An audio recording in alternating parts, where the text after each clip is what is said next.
नमस्कार, आप देख रहे हैं लाइव हिंदुस्तान। आपकी स्क्रीन पर इस वक्त जो तबाही का मंजर नजर आ रहा है ये इजराइल का है। जी हां, और ये तस्वीरें कैद की गई हैं एक ड्रोन के जरिए। आसमान में जब ड्रोन दौड़ाया गया तो देखिए जरा नीचे कैसे तबाही का मंजर कैद हुआ। एक लाइन से जो तमाम इमारतें हैं वो ध्वस्त हुई नजर आ रही हैं। और खास बात यह है कि ये तस्वीरें तेल अवीव की नहीं हैं। तेल अवीव में तो तबाही मची ही। ये दरअसल इजराइल के एक दूसरे शहर जो कि तेल अवीव के ही नजदीक है, रिशॉन लेजियन की तस्वीरें हैं। जी हां, इस शहर में ईरान के हमले ने किस कदर तांडव मचाया ये इन ड्रोन तस्वीरों से समझा जा सकता है। ये तस्वीरें सामने आने के बाद ये एक बार फिर से स्पष्ट हो गया है, साफ हो गया है कि ईरान के हमले को रोक पाने में इजराइल का आयरन डोम नाकाम रहा। बहुत सी मिसाइलें उसने रोकी भी, लेकिन चूंकि मिसाइलों की संख्या बहुत ज्यादा थी, सैकड़ों मिसाइलें एक साथ दागी गईं ईरान की तरफ से। इस वजह से आयरन डोम भी पूरी तरह कामयाब नहीं हो पाया और उस कवच को भेदते हुए ईरान ने तेल अवीव और आसपास के शहरों में काफी तबाही मचाई है। और इसकी गवाही दे रही हैं ये तस्वीरें, जो कि एक बार फिर आपको बता दें रिशॉन लेजियन शहर की हैं, जो तेल अवीव के ही नजदीक है। आपको बता दें कि इसके अलावा तेल अवीव में भी खूब तबाही ईरान के हमले के चलते मची है। Aim right, achieve big. At KR Mangalam University, we provide you the platform to turn your dreams into reality. At KR Mangalam University. और ऐसा कहा जा रहा है कि ईरान ने दरअसल ये तय किया था कि बदला इस कदर लिया जाएगा कि पूरी दुनिया याद रखेगी। आपको बता दें कि सुप्रीम लीडर ईरान के खामेनेई, उन्होंने अपनी फौज को हुक्म दिया था कि ऐसा बदला लिया जाए कि उसे लंबे वक्त तक याद रखा जाएगा। पहले ऐसा लग रहा था कि ईरान अभी मौके का इंतजार करेगा, थोड़ा खुद को रोकेगा, क्योंकि उसके कई कमांडर इजराइल के हमले में मारे गए थे, उसके कई परमाणु वैज्ञानिक मारे गए। इस वजह से ईरान हो सकता है थोड़ा इंतजार करे मौके का। लेकिन 12 घंटे के अंदर ही ईरान ने अपनी ताकत का मुजाहरा पेश कर दिया और जबरदस्त तरीके से इजराइल पर ताबड़तोड़ हमले बोल दिए। और सिर्फ एक बार नहीं, बताया जा रहा है कि 4 से 5 लहरें, 4 से 5 राउंड ईरान की तरफ से मिसाइलें दागी गई, जिसमें काफी नुकसान हुआ है तेल अवीव को और आसपास के कई दूसरे शहरों को भी। सोशल मीडिया पर तो तेल अवीव और ये जो तस्वीरें आपको हम दिखा रहे हैं इसकी तुलना लोग गाजा से कर रहे हैं। जिस तरह 20 महीने में इजराइल ने गाजा को धूल बना दिया था, एक रात में इजराइल को ईरान ने वही मंजर दिखा दिया है, उसके कई इलाकों का वैसा ही हाल कर दिया है। एक्सपर्ट्स क्या बता रहे हैं? एक्सपर्ट्स बता रहे हैं कि शुक्रवार की सुबह इजराइल ने ईरान पर जिस तरह का अटैक किया था वो सीधे सीधे इस्लामिक जमहूरियत के अस्तित्व को चुनौती थी। उस पर से पीएम नेतन्याहू ने बयान दिया कि अभी आगे और ऐसे हमले होंगे।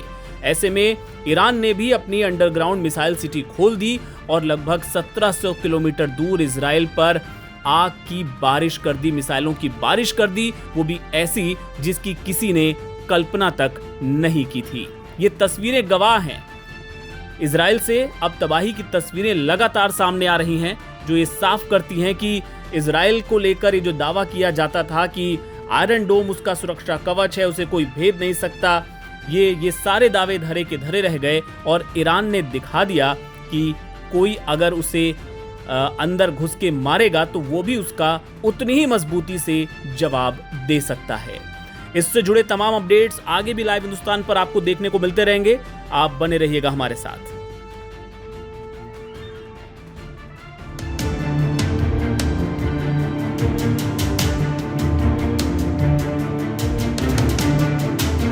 नमस्कार, आप देख रहे हैं लाइव हिंदुस्तान। मिडिल ईस्ट में इजराइल और ईरान के बीच तनाव अपने चरम पर जाता हुआ नजर आ रहा है। 13 जून 2025 को जहां इजराइल ने ईरान के परमाणु संयंत्रों और साथ ही कई सैन्य ठिकानों पर हमला किया, जिसमें ईरान के टॉप कमांडर और कई वैज्ञानिक मारे गए, तो वहीं इसके जवाब में ईरान ने बीती रात इजराइल की राजधानी तेल अवीव सहित कई अन्य शहरों को बुरी तरह दहला दिया।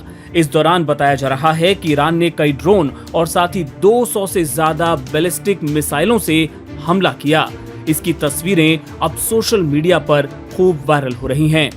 एक तरफ अमेरिका जहां इजराइल के समर्थन में खुलकर खड़ा हो गया है, तो वहीं अब दुनिया की दूसरी बड़ी शक्तियां भी अपनी अपनी पोजीशन लेती हुई नजर आ रही हैं।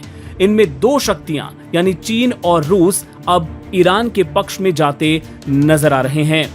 आपको सबसे पहले बताते हैं कि ईरान के दोस्त चीन ने इस हमले को लेकर क्या कहा है। चीन ने इस हमले को लेकर साफ तौर पे नाराजगी जताई है और इजराइल के हमलों की निंदा करते हुए कहा कि ये ईरान की संप्रभुता, सुरक्षा और क्षेत्रीय अखंडता का उल्लंघन है और इजराइल को अपना ये अभियान तुरंत रोक देना चाहिए। संयुक्त राष्ट्र सुरक्षा परिषद की शनिवार को हुई बैठक में चीन ने कहा कि इजराइल की ओर से ईरान की संप्रभुता का उल्लंघन जिस तरह से किया गया है, चीन उसकी कड़ी निंदा करता है और साथ ही उन्होंने कहा कि चीन संघर्षों के विस्तार का विरोध करता है और इजराइल ने जो कार्रवाई की है उसे लेके चीन काफी चिंतित है। Aim right, achieve big. At KR Mangalam University, we provide you the platform to turn your dreams into reality.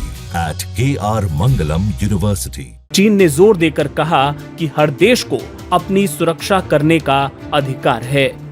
यहाँ पर आपको बता दें कि चीन और ईरान की दोस्ती किसी से छिपी हुई नहीं है। चीन और ईरान काफी करीबी साझेदार माने जाते हैं। खासतौर पे ऊर्जा और रक्षा से संबंधित कई परियोजनाओं में हाल के सालों में दोनों देशों के बीच सहयोग काफी बढ़ा है। अभी कुछ दिन पहले ही ये खबर लाइव हिंदुस्तान ने आपको दिखाई थी, जिसमें ये बताया गया था कि ईरान ने चीन को हजारों टन बैलिस्टिक मिसाइल सामग्री का ऑर्डर दिया है और तभी से ये माना जा रहा था कि ईरान को इस बात का एहसास है कि आने वाले वक्त में इजराइल उस पर बड़ा हमला कर सकता है। ऐसे में उसे इस तैयारी के रूप में देखा गया था। वहीं दूसरी तरफ बात करें रशिया की, रूस की, तो वो भी ईरान के समर्थन में उतर आया है। ईरान पर इजराइल के हमले को उसने अकारण बताया है, यानी बिना वजह का बताया है। इसकी कड़ी निंदा करते हुए रूस ने कहा है कि इससे क्षेत्र में तनाव जो है वो खतरनाक ढंग से बढ़ सकता है, जिससे रूस चिंतित है। रूस के विदेश मंत्रालय ने एक बयान जारी किया है और उसमें कहा है कि हम पश्चिमी एशिया में तनाव के खतरनाक ढंग से बढ़ने पर बड़ी चिंता व्यक्त करते हैं। हम 13 जून की रात को संयुक्त राष्ट्र चार्टर और अंतर्राष्ट्रीय कानून का उल्लंघन करते हुए इजराइल की ओर से की गई सैन्य कार्रवाई की निंदा करते हैं।